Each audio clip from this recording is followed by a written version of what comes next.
Hello viewers, welcome to my cooking dish. Viewers, যে কোনো ধরনের মিষ্টি তৈরি করার জন্য সবার আগে দরকার ছানার। কিন্তু ছানা যদি পারফেক্ট তৈরি করা না হয় তাহলে মিষ্টিটাও কিন্তু ভালোভাবে তৈরি করা যায় না। আজ আমি আপনাদের ভিনেগার বা লেবুর রস ছাড়াই ভিন্নভাবে পারফেক্ট ছানা তৈরি করে দেখাবো। তাহলে চলুন দেখে নিচ্ছি কি করে তৈরি করব। ছানা তৈরি করার জন্য আমি একটা প্যান চুলার উপরে বসিয়ে দিয়ে 1 লিটার পরিমাণ ফুল ক্রিম মিল্ক অর্থাৎ ননিযুক্ত দুধ দিয়ে দিচ্ছি। মনে রাখতে হবে পারফেক্ট ছানা পেতে হলে ফুল ক্রিম মিল্ক অর্থাৎ ননিযুক্ত দুধই দরকার।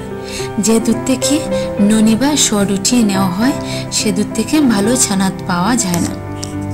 দুধটাকে আমি আস্তে করে নেড়ে দিচ্ছি। চুলার আগুনটা আমি বাড়িয়ে দিয়েছি। এভাবে আমি দুধটাকে ফুটিয়ে নিয়েছি। এখন আগুনটা কমিয়ে দিয়ে আমি এরকম সাইজের 2 টুকরো ফিটকিরি দিয়ে দিচ্ছি। আপনারা 2 টুকরো না দিয়ে বড় সাইজের একটা ফিটকিরি দিলেই হবে। অর্থাৎ 1 লিটার দুধের জন্য 20 থেকে 25 গ্রাম ফিটকিরি দিলেই যথেষ্ট। ফিটকিরিটা একটু বেশি হলে অসুবিধা নেই, কিন্তু কম হলে ছানাটা ভালো করে কাটবে না। ফিটকিরিটাকে ভালো করে মিশিয়ে দিচ্ছি।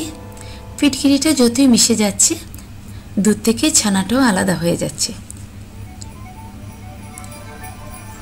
ছানা এবং দুধ থেকে জল দুটোই আলাদা হয়ে গেছে। আমি এখন আগুনটা একদম কমিয়ে দিয়ে আর একটু নেড়ে দিচ্ছি। দেখুন ছানা থেকে কতটা স্বচ্ছ জল বেরিয়েছে।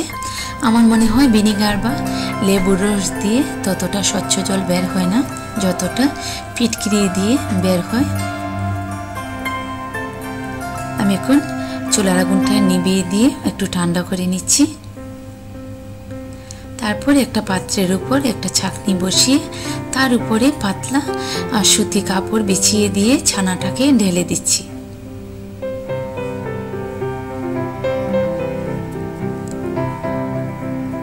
ছানাটা ডালার সময় খেয়াল রাখতে হবে কাপড়টা যেন পরিষ্কার হয়।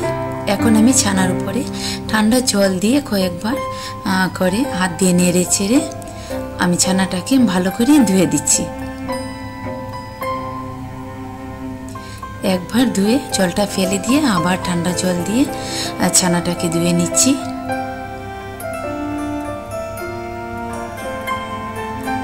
এভাবে কয়েকবার ধুয়ে নিয়ে আমি ছানাটাকে উঠিয়ে নেব। কাপড়টাকে একসাথে গুছিয়ে নিয়ে আমি ছানা থেকে যতটা সম্ভব জলটা নিংড়ে নেব। খুব আলতো করে হাত দিয়ে চেপে চেপে জলটাকে নিংড়ে নিতে হবে। আমি সাধ্য মতো সবটুকু জল বের করে নিয়েছি। এখন যে বাকিটুকু জল আছে সেটুকু আমি একটা স্ট্যান্ডে বেঁধে দিয়ে আধ ঘন্টার মতো রেখে দেব। তাতে করে যদি অবশিষ্ট জল থাকে সেটুকু বের হয়ে যাবে।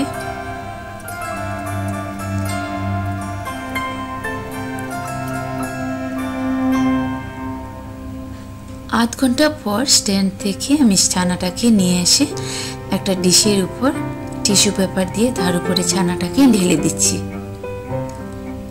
যদি কোনো জল থেকে থাকে ছানার মাঝে তাহলে টিস্যু পেপারই শুকিয়ে নেবে। এখন আমি ছানাটাকে ভেঙে দেখাচ্ছি। দেখুন কতটা ঝরঝরে ছানা হয়েছে। আমি আঙ্গুল দিয়ে একটু চেপে দেখাচ্ছি। দেখুন কতটা সফট হয়েছে ছানাটা। এই ছানাটা দিয়ে যে কোনো ধরনের মিষ্টি তৈরি করলে মিষ্টিটা পারফেক্ট হবে এবং খেতেও অনেক ভালো লাগবে। ভিউয়ার্স, আশা করি এই ভিডিওটি আপনাদের ভালো লাগবে। আর আপনাদের যদি সত্যি ভালো লেগে থাকে এই ভিডিওটি তাহলে আপনারা বেশি বেশি করে শেয়ার করবেন এবং লাইক কমেন্ট করে আমার পাশে থাকবেন। তাহলে আজ আসছি, আবার দেখা হবে অন্য কোনো রেসিপি নিয়ে। আসা পর্যন্ত আপনারা সবাই ভালো থাকুন, সুস্থ থাকুন।